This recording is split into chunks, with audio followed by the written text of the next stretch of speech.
So let's see how to use the variables here.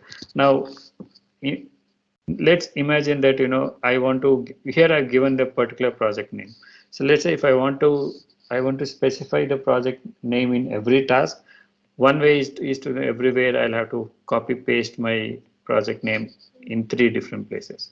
Now, if tomorrow if the project name changes, you'll have to again come back and change in 3 different tasks, right? So one way to avoid that is we're using the variables. So I can create, CS proj. I can create a variable name and specify the value, right? Now, once I have this variable,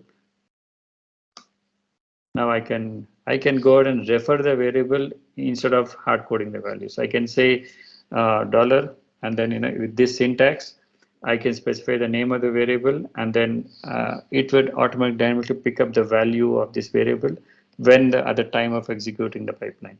Now I can use the same variable in 3 different places, right?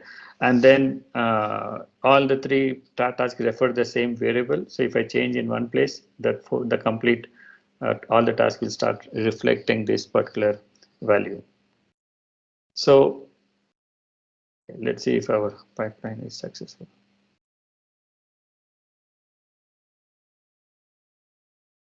So if you see now, when I executed second time, yeah, okay, let me show you again.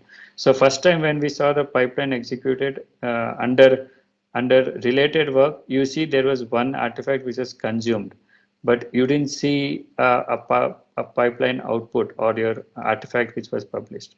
But when I go into the recent execution, it says one was consumed and one was published, which means our published artifact worked. Now in the published artifact, you can see the drop folder, and it has basically uh, copied the debug folder which is inside your bin and everything inside that into as an output of your uh, pipeline. Okay, so now I can use this in any of my CD or deployment tasks to automatically pick up this zip file and start deploying as an into my CD.